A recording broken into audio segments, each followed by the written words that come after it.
इस वक्त की बड़ी खबर से शुरुआत करते हैं। देखिए, महाराष्ट्र में बीजेपी की सरकार बनने का रास्ता अब साफ हो गया है। उद्धव के इस्तीफे के बाद बीजेपी कोर ग्रुप की आज बैठक होनी है। सुबह 11 बजे फडणवीस के घर मीटिंग होगी, जिसमें आगे की रणनीति पर चर्चा होगी। खबर है कि 2 जुलाई तक नई सरकार का गठन हो सकता है। ये बड़ी जानकारी हम आपको दे रहे हैं। कल रात 9:30 बजे संबोधित करके प्रदेश की जनता को उद्धव ठाकरे ने इस्तीफा दिया। उसके बाद आज पूरे दिन क्या कुछ रहने वाला है, नई सरकार के गठन को लेकर किस तरह की हलचल रहने वाली है, उससे जुड़ा हर अपडेट हम आपको बता रहे हैं। बीजेपी सरकार बनाने की कवायद में जुटी हुई है और उसके बाद आज कई अहम बैठकें होंगी कि आखिर सरकार किस तरह से बनेगी, उसके लिए किस तरीके से सारी चीजें जोड़ी जाएंगी। ये सारी जानकारी लगातार एबीपी न्यूज पर हम आप तक पहुंचाते रहेंगे।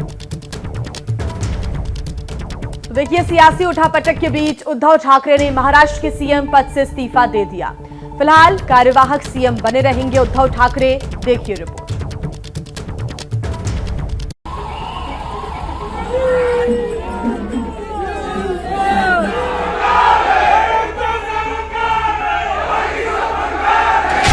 महाराष्ट्र में 28 नवंबर 2019 को शुरू हुआ उद्धव राज खत्म हो गया है। पिछले 10 दिनों से जारी सियासी घमासान के बाद उद्धव ठाकरे ने मुख्यमंत्री पद से इस्तीफा दे दिया।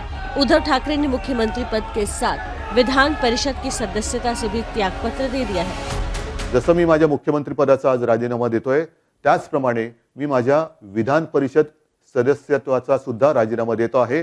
कारण मी पुन्हा येईन असं बोललोच नव्हतो, तरी सुद्धा मी आलो होतो। जिथे मला जायचंच नव्हतं तिकडे मी गेलो होतो। आता मी आहे तो तुमचा आहे, तुमच्या सोबत आहे। उद्धव ठाकरे कुछ 943 दिनों तक महाराष्ट्र के मुख्यमंत्री रहे। सुप्रीम कोर्ट के फैसले के बाद से ही इस्तीफे की अटकलें तेज हो गई थी। ठीक 30 मिनट बाद सच साबित हो गई। इस्तीफे से पहले उद्धव ठाकरे ने फेसबुक के जरिए संबोधित किया। उद्धव ने साफ कर दिया कि उन्हें फ्लोर टेस्ट से कोई मतलब नहीं है। महाविकास आघाडीकडे, शिवसेनेकडे किती आमदार आहेत, मग भाजपाकडे किती आहेत, आणखीन किती आहेत? कशाला ही डोकी फक्त मोजण्यासाठीच वापरायची का कामासाठी वापरायची? हे एक लोकशाहीचं दुर्दैव आहे की या लोकशाहीमध्ये फक्त डोक्याचा वापर हा मोजण्यासाठी होतो। कोणाकडे किती बहुमत आहे, कोणाकडे किती संख्या आहे, मला त्याच्यामध्ये रस नाही। महाराष्ट्र में राज्यपाल ने 30 जून यानी आज शाम 5 बजे तक फ्लोर टेस्ट कराने का आदेश दिया था। राज्यपाल के फैसले के खिलाफ शिवसेना सुप्रीम कोर्ट पहुंची, लेकिन कोर्ट ने फ्लोर टेस्ट पर रोक लगाने से इनकार कर दिया। तर फ्लोर टेस्ट करण्याचा गव्हर्नर महोदयाने आपल्याला जो आदेश दिलेला आहे, तो आदेश त्याचं पालन करण्याचा निर्णय हा आता सर्वोच्च न्यायालयाने दिलेला आहे। राज्यपाल महोदयांना सुद्धा मला धन्यवाद द्यायचे आहेत की आपण लोकशाहीचा मान राखलात। आपल्याकडे काही जणांनी पत्र दिल्या, बरोबर आपण तातडीने 24 तासाच्या आत आम्हाला फ्लोर टेस्ट करायला सांगितली। तो उद्धव और बीजेपी में आखिर ऐसी क्या अदावत है कि उद्धव अपनी सरकार तक उन्होंने कुर्बान कर दी, लेकिन बीजेपी के साथ नहीं आए? आखिर बीजेपी के साथ इतनी बड़ी खाई की वजह क्या है?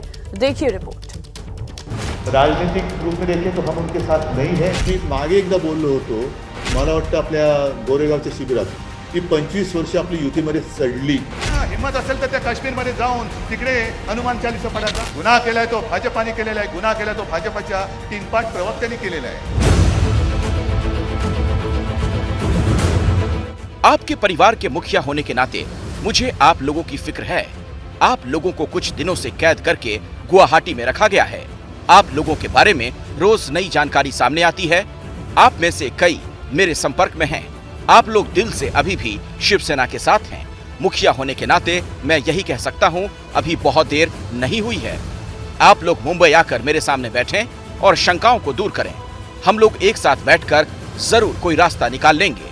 आपको जो सम्मान और आदर शिवसेना में मिला है वो कहीं नहीं मिलेगा।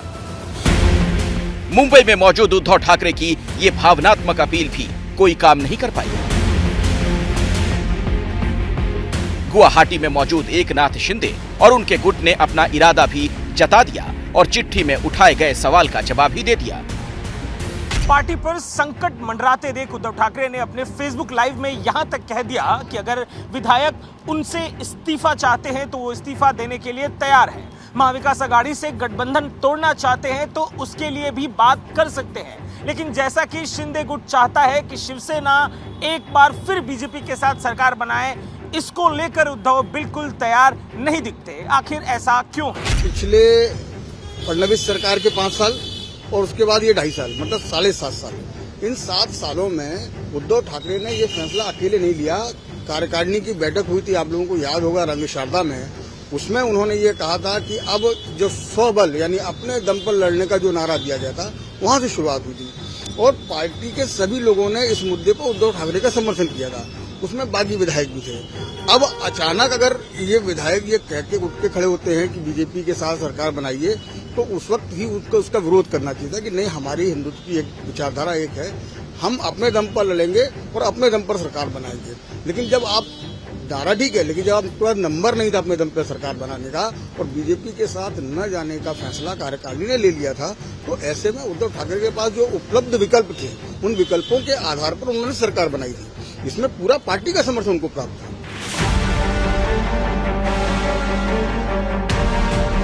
शिवसेना और बीजेपी के बीच 30 साल पुराना रिश्ता है। बाला साहेब ठाकरे के वक्त का ये रिश्ता दोनों ही तरफ से बेहद संजीदगी से निभाया गया। इस रिश्ते की वजह से दोनों पार्टियों ने सत्ता पर काबिज रहकर बहुत सारे काम भी किए और बहुत सारी कांग्रेसी कुरीतियां दूर करने का दावा भी किया। लेकिन आखिर ऐसा क्या हुआ कि उद्धव की अगुवाई में शिवसेना और बीजेपी के बीच की दरार बढ़ती चली गई? इसके एक नहीं बल्कि कई वजह हो सकती हैं। दोनों पार्टियां हिंदुत्ववादी, दोनों पार्टियों के वोट बैंक एक, बीजेपी के वोट बढ़ने में तेजी, शिवसेना का सिकुड़ता आधार, आदित्य ठाकरे के भविष्य को खतरा। बीजेपी महाराष्ट्र में तेजी से मजबूत हो रही है। एक समय था कि शिवसेना के सहारे बीजेपी ने महाराष्ट्र में एंट्री की थी। तब महाराष्ट्र चुनाव में शिवसेना ज्यादा सीटों पर लड़ती थी और बीजेपी कम सीटों पर। धीरे धीरे दोनों के बीच का यह अंतर कम होता चला गया और आज की तारीख में शिवसेना से ज्यादा बड़ी पार्टी है बीजेपी।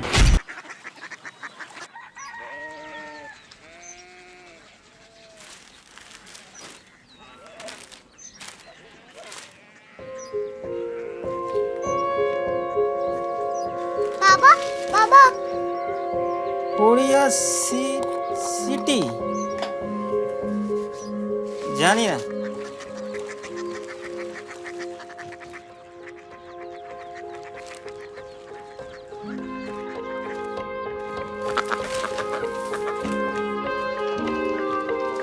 Korea city? हाँ।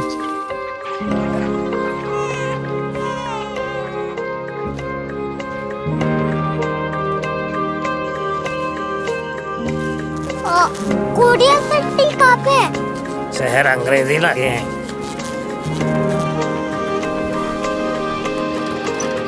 Korea city.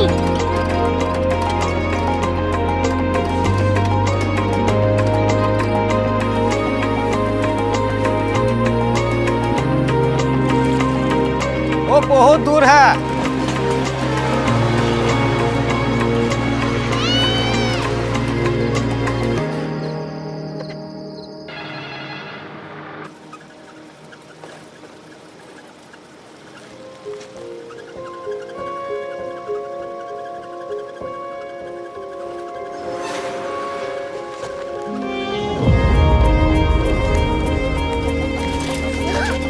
Korea city?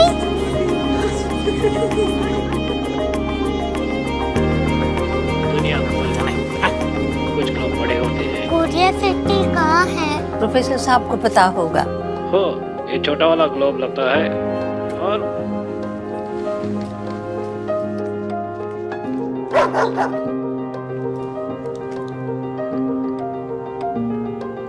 पता नहीं, मेरी बेटी से जाके मिल लो, शायद उसे मालूम हो।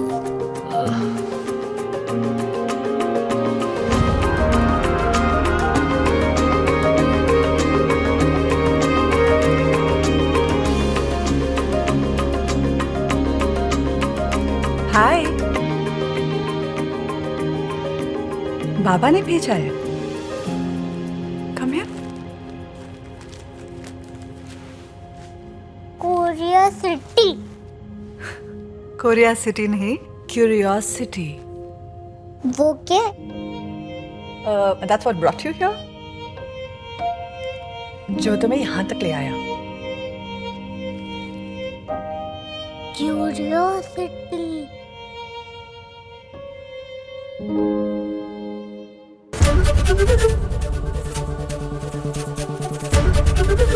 एबीपी न्यूज आपको रखे आगे।